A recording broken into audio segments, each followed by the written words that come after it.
ఖర్జూరపు మట్టలు దేనికి వాడతారో తెలుసా? ఖర్జూరపు మట్టలు దేనికి వాడతారో తెలుసా? జయ సంకేతానికి వాడతారు. జయ జీవితానికి, జయ సంకేతానికి వాడతారు. యేసు ప్రభు సిలువలో ప్రాణం పెట్టడానికి ముందు యెరూషలేముకి వెళ్ళినప్పుడు ఆయన గాడిద మీద వెళ్ళినప్పుడు ఆయనకి స్వాగతం పలికిన వాళ్ళు ఏం తీసుకొని స్వాగతం పలికారో తెలుసా? ఖర్జూరపు మట్టలు చేత పట్టుకొని హోసన్నా జయమంటూ వాళ్ళు జయమును పాడారు. జయ సంకేతంగా, జయ సూచనగా వాళ్ళు ఖర్జూరపు మట్టలు ఎత్తారు. అంటే దాని అర్థం ఏంటో తెలుసా? నా బిడ్డలారా, మీరు ఓడిపోయేవారు కాదు, మీరు జయించేవారుగా ఉండాలి.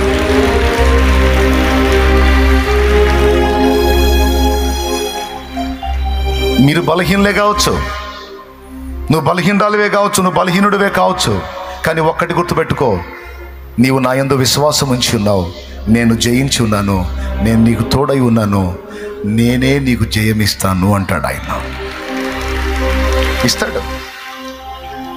జయ సూచన, జయ సంకేతం ఖర్జూరపు మట్టలు. మీరు 4 సువార్తల్లో చూడొచ్చు.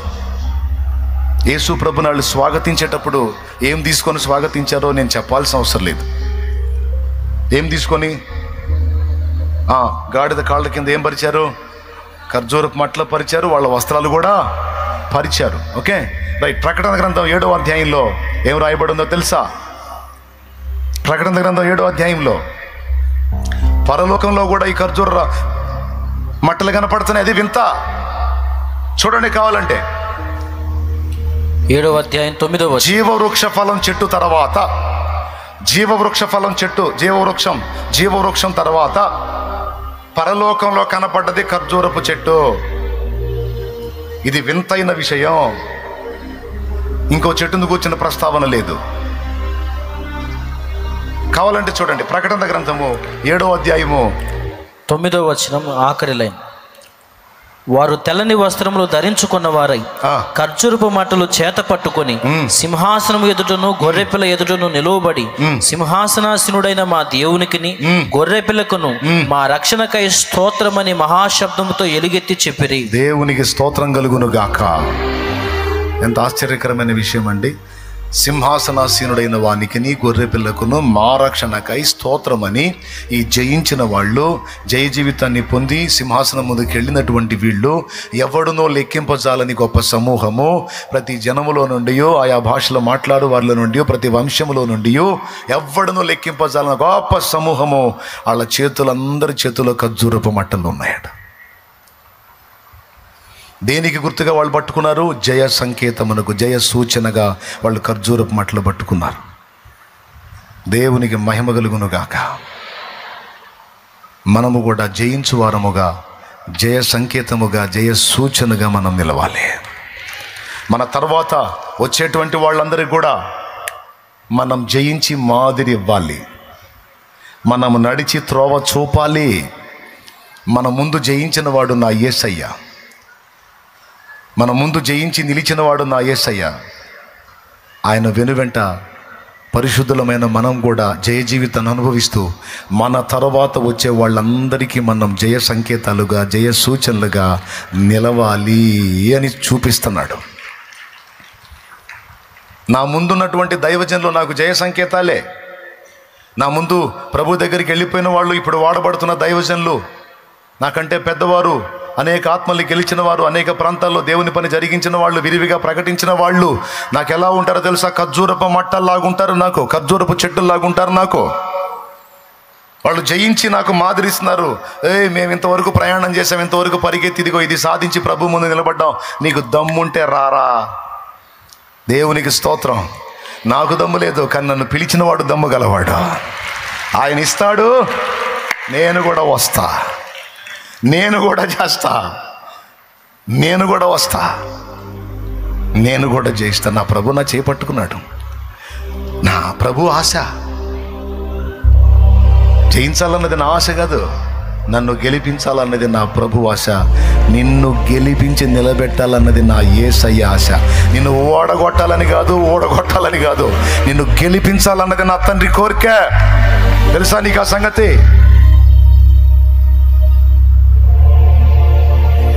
జయించిన నీవు నా పక్షమై ఉండగా, జయమిచ్చు నీవు నన్ను నడుపుచుండగా, జయమే నాశ అది ఏ నీ కాంక్ష, నీకే నా స్తోత్రార్పణలు. నా యేసయ్యా నీ దివ్య ప్రేమలో నా జీవితం పరిమళించెనే. నా యేసయ్యా నీ దివ్య ప్రేమలో నా జీవితం పరిమళించెనే. నా జీవితం పరిమళించెనే. హల్లెలూయా. ఖర్జూరపు చెట్టు యేసయ్యను సూచిస్తుంది. వినండి బాగా, ఖర్జూరపు చెట్టు మనల్ని సూచిస్తుంది. ఖర్జూరపు చెట్టు సంఘాన్ని కూడా సూచిస్తుంది. ఖర్జూరపు చెట్టు వేళ్ళు ఎప్పుడన్నా చూసారా? వేళ్ళు, తాడి చెట్టు వేళ్ళు కానీ,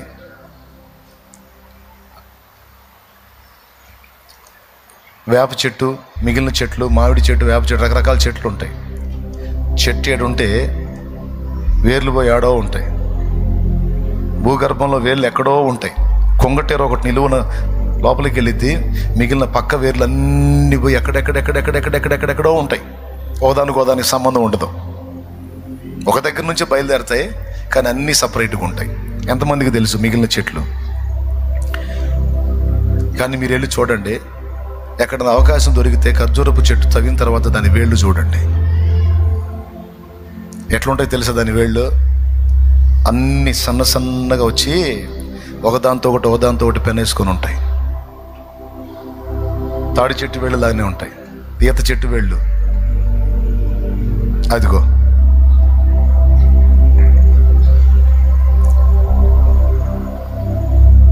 ఖర్జూరపు చెట్టు వేళ్ళు దొరికితే బాగుంటారా? దానికి కొంగటేరు, పక్క వేర్లు ఏముండవు. మొత్తం ఒకదానికోటికి. అది ఏం సూచిస్తుందంటే సంఘాన్ని సూచిస్తుంది, సంఘం యొక్క ఐక్యతను సూచిస్తుంది. దేవునికి స్తోత్రం కలుగునుగాక. కుటుంబాలకు సూచిస్తుంది, క్రైస్తవ కుటుంబాలకు సూచిస్తుంది. ఒకళ్ళకొకళ్ళు సంబంధాలు లేని బతుకులు బతకూడదు. కలిసి ప్రార్థించటం, కలిసి మాట్లాడుకోవటం. అయ్యో చూడండి, కొబ్బరి చెట్టు వేళ్ళు, తాడి చెట్టు వేళ్ళు, ఈత చెట్టు వేళ్ళు, ఖర్జూరపు చెట్టు వేళ్ళు దాదాపు అలానే ఉంటాయి. ఇక్కడ చెట్టు ఉంటే ఎక్కడికో పోయి ముసుగులో వేరు పోయి ఎక్కడెక్కడో గడ్డి తిందో. ఎక్కడ చెట్టు ఉంటుందో దాని కింద అలాగా చాలా వేళ్ళు వస్తాయి. అన్నీ ఒకదానికొకటి పెన వేసుకొని ఆ మట్టిని అలా పట్టుకొని ఉంటాయి. అది ఐక్యతను సూచిస్తుంది. ఏ సంఘం అయితే ఏకమై పరిచర్య విషయంలోనూ, ప్రార్థన విషయంలోనూ దైవజనుడితో కలిసి ఏకీభవించి ఐక్యతతో ప్రవర్తిస్తారో ఆ సంఘాల అభివృద్ధిని ఎవ్వడు ఆపజాలడు. నేను నా సంఘమును కట్టుదును, పాతాళలోక ద్వారములు దాని ఎదుట నిలవ నేరవు అన్న వాగ్దానం, నా ప్రవచన వాగ్దానం నెరవేరిద్ది. ఐక్యత కలిగినటువంటి సంఘాల్లో జరిగిద్ది ఇది. కుటుంబాలు కూడా అంతే. ఉండేది నలుగురు, 4 పెత్తనాలు, 4 దారులు. ఏం బతుకులో ఏమొచ్చి అండాలంగా విధేయత చూపరు, పెద్దోళ్ళకి లోబడరు, గౌరవించరు, వాళ్ళ మాటలు వినరు. వాళ్ళ ఇష్టం, ఎవరిష్టం వాళ్ళది, ఎవరి బ్రతుకులు వాళ్ళే. దేవుని పిల్లల కుటుంబాలు అలా ఉండకూడదు. ఖర్జూరపు చెట్టు పై బాటమే కాదు, భూగర్భంలో కూడా పాఠం ఉంది. దేవునికి స్తోత్రం కలుగునుగాక. దాని వేళ్ళు సంఘటితమై ఉంటాయి, సమైక్యమై ఉంటాయి. శబాష్. చూడండి, దాదాపు సన్నని వేళ్ళు చూడు ఎలా పట్టుకుని ఉందో చూడండి. ఒకదానికోటి మొత్తం ఒక గుట్ట అయితే పట్టుకుని ఉన్నాయి చూడండి. సన్నని వేళ్ళు, గుంపు కలిసే ఉంటాయి. చాలా వేళ్ళు ఉంటాయి, కలిసే ఉంటాయి. ఇక్కడ కారణం ఉంటే ఆ బజార్లోకి ఒక వేరు, ఈ బజార్లోకి ఒక వేరు, ఒకళ్ళ సంబంధాలు ఉండవు. కొన్ని చెట్లకి అట్లా పోతాయి కొన్ని చెట్లకి. కానీ దీని లైఫ్ అది కాదు, దీని పొజిషన్ అది కాదు. మొత్తం కలిసి సంఘటితమై ఉంటాయి.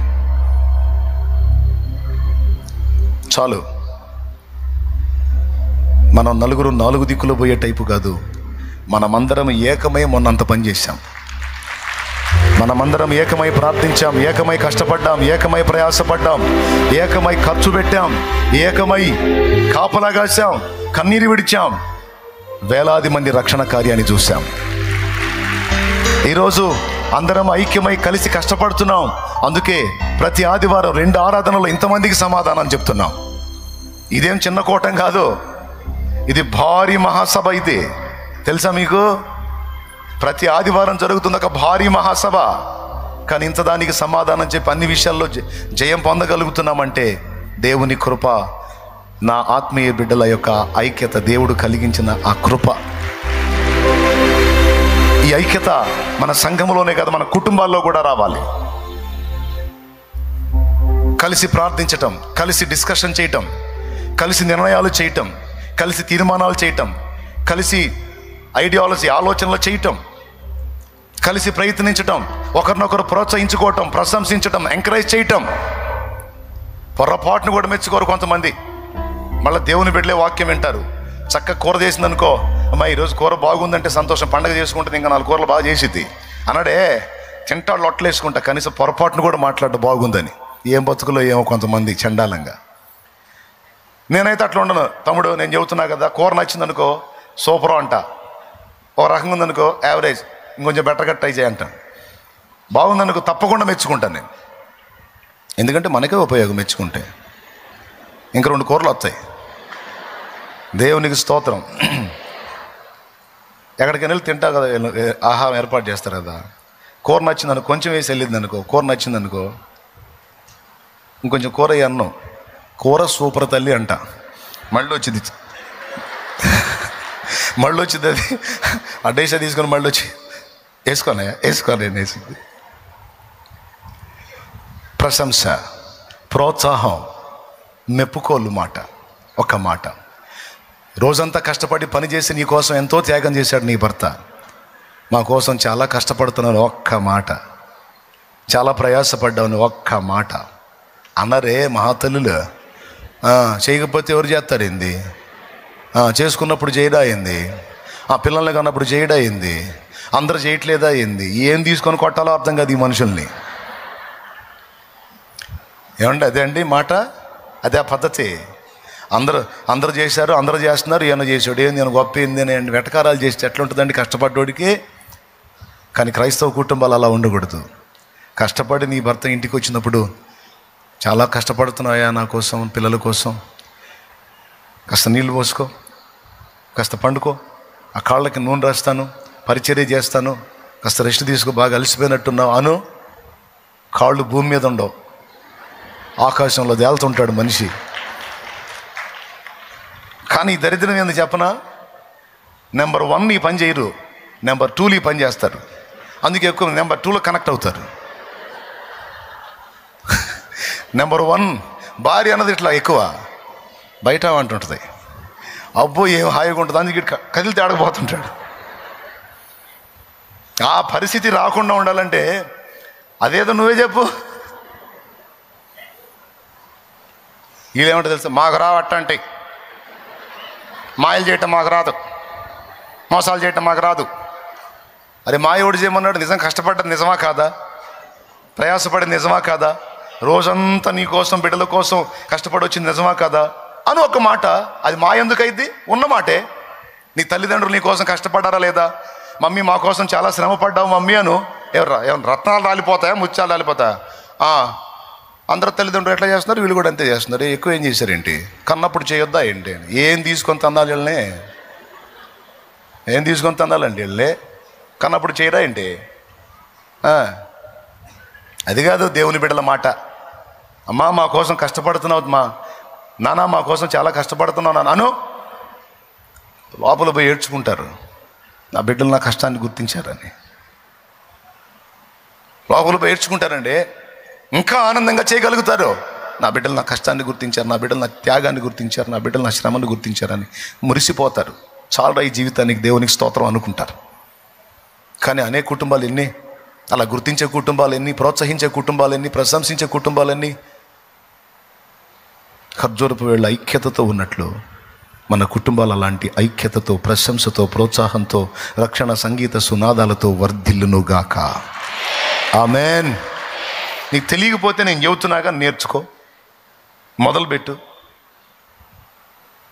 రోజు ఆమె చేస్తుంది. ఒకరోజు మా వంట చేయొద్దని ఫోన్ చేయి, ఈరోజు చేయవాకు. ఎందుకు? నేను హోటల్ నుంచి తెస్తున్నానులే. రోజు ఏడ చేస్తావు నువ్వు, చాలా కష్టపడుతున్నావు. వంట ఆపేయి అంటే ఎంత పండగ ఉంటుందో ఆడవాళ్ళకి. డబ్బులుంటే గజమాలు కూడా ఆర్డర్ చేస్తారు నీకు. వంట ఆపేయి అంటే చాలు, దరిద్రం పోయింది ఇవ్వాలనుకుంటారు. చక్కగా వస్తా అంత ఆహారం తీసుకొనిరా, ఎంత సంతోషపడతారో. క్రైస్తవ కుటుంబాల్లో ఇలాంటి ఆనందం, ఇలాంటి సంతోషం, ఇలాంటి నీతి, ఇలాంటి ప్రశంస, ఇలాంటి ప్రోత్సాహం, ఇలాంటి పవిత్రత వర్ధిల్లాలి. టైం లేదు, ఇంకా బోల్డ్ అన్ని పాఠాలు ఉన్నాయి. ఈసారి ఎప్పుడన్నా చెప్తా. పైకి లేచి నిలబడతాం.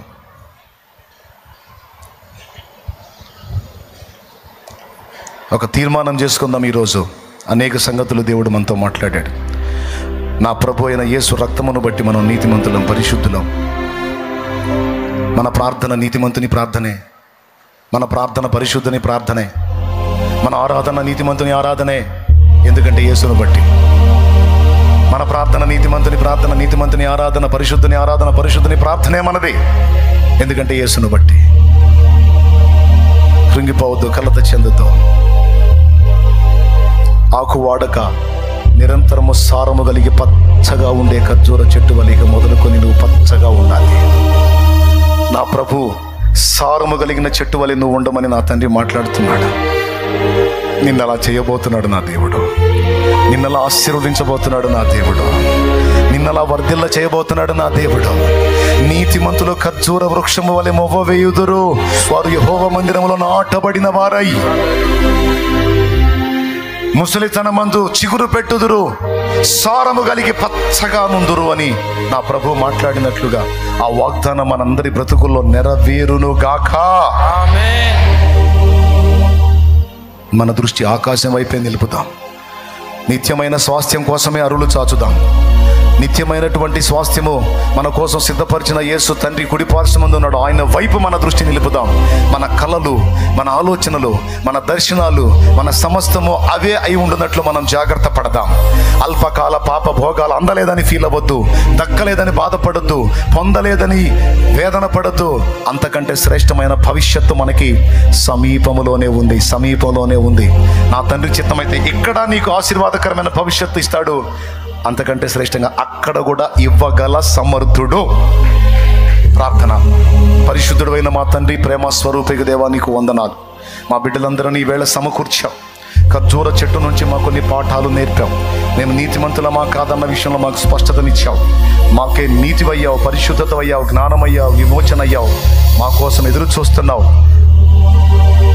మమ్మల్ని సిద్ధపడమంటున్నావు, సారము కలిగి ఉండమంటున్నావు, పచ్చగా ఉండమంటున్నావు, స్ట్రైట్ ఫార్వర్డ్లో ఉండమంటున్నావు, యథార్థంగా ఉండమంటున్నావు. నా ప్రభువా, ఐక్యత కలిగి సంఘటితమై వర్ధిల్లండి అని మాట్లాడుతున్నావు. ఈ మాటలన్నీ శిలాక్షరాలుగా మా గుండెల్లో ముద్రించి మేము కూడా మొవ్వ వేసి మంచి ఫలములో, తీయని కమ్మనైన ఖర్జూర పండ్లు చెట్టు ఇచ్చినట్లుగా మేము కూడా నా ప్రభువా నీ కొరకు మంచి ఫలము ఫలించాలి, ఆత్మ ఫలము ఫలించాలి. అనేక ఆత్మలను రక్షించి ఆత్మల ఫలములు కూడా మేము ఫలించాలి. ప్రభువా, మమ్మల్ని అభిషేకించు, ఆశీర్వదించు. ఇంకా ఇక్కడ ఉన్న వాళ్ళలో ఎవరు నీ రక్తములో కడగబడలేదో, మారు మనసు పొందలేదో, రక్షణలోనికి రాలేదో, వారందరి జీవితాలను దర్శించి వారితో మాట్లాడి వారి మనోనేత్రాలు వెలిగించి వారి ఆత్మలను రక్షించమని ప్రార్థన చేస్తున్నాను. నీ బిడ్డలు విన్న సంగతులన్నింటినీ కూడా హృదయంలో భద్రం చేసుకుని ఇది మొదలుకొని వర్ధిల్లుదురుగాక. కనికరించమని యేసు నామములో ప్రార్థించి స్వతంత్రించుకుంటున్నాం తండ్రి. పరలోకమందున్న మా తండ్రి, నీ నామం పరిశుద్ధపరచబడును గాక. నీ రాజ్యం మాకు వచ్చుగాక. నీ చిత్తం పరలోకమందు నెరవేర్చినట్లు భూమి అందును నెరవేరును గాక. మాకు కావాల్సిన అనుదిన ఆహారం నేడు మాకు దయచేయి. మా పట్ల అపరాధం చేసిన వారిని మేము క్షమించున్న రీతి నీవు అపరాధములు క్షమించు. మమ్మల్ని శోధనలోనికి తెగ దుష్టి నుండి, కీడు నుండి తప్పించు. ఎందుచేతననగా రాజ్యము, బలము, మహిమా, శక్తి సర్వం నిరంతరం నీవై ఉన్నావు తండ్రి. ఆమేన్. మన తండ్రి అయిన దేవుని ప్రేమ, ఆయన ప్రియ కుమారుడు మనందరి ప్రాణప్రియుడైన యేసయ్య శాశ్వత నిత్య కృప, పరిశుద్ధాత్మతోడి మనోహర దివ్య సహవాసం, సమాధానం, సమృద్ధి, జీవం సమకూడిన మనకు సకల పరిశుద్ధులకు సార్వత్రిక సంగమంతుడికి సదా తోడి నిత్యత్వంలో చేర్పర్యంతం మనల్ని నడిపించును గాక. ప్రవేశ రక్తమునకు చే, ప్రవేశ రక్తమునకు చే, యేసు నామమునకు సంపూర్ణ విజయం కలుగును గాక. ఆమేన్. హల్లెలూయా, హల్లెలూయా, హల్లెలూయా. మీలో రోగులైన వారు మీ చేతులు మీ మీద పెట్టుకోండి, మీ తలల మీద పెట్టుకోండి. మీరు తెచ్చుకున్న నూనె అలాగా పైకెత్తండి. ఆ నూనెని ప్రార్థన చేస్తాను. విశ్వాసం ఉంచండి, నా దేవుడు నమ్మదగిన వాడు, నీకు స్వస్థత కలిగినట్లు ప్రార్థన చేస్తాను. పరిశుద్ధుడు అయిన మా తండ్రి, ప్రేమాస్వరూపేగు దేవా, నీకు స్తోత్రము. నీ దివ్య సముఖంలో నిలిచినటువంటి నీ పరిశుద్ధ బిడ్డలందరి కొరకు ప్రార్థన చేస్తున్నాను. రక్షణ పొందినవారు, రక్షణ పొందని ఎంతమంది ఉన్నారో అందరిని ఎరిగిన దేవా, దయచేసి నీ బిడ్డలందరినీ కూడా నీ రక్తముతో కడిగి వారి పాపములన్నీ క్షమించు. వారు ఎదుర్కొంటున్న శరీర రోగములు యేసు నామములో వారిని విడిచిపోవునుగాక. వారి రిపోర్ట్స్ మారిపోవునుగాక.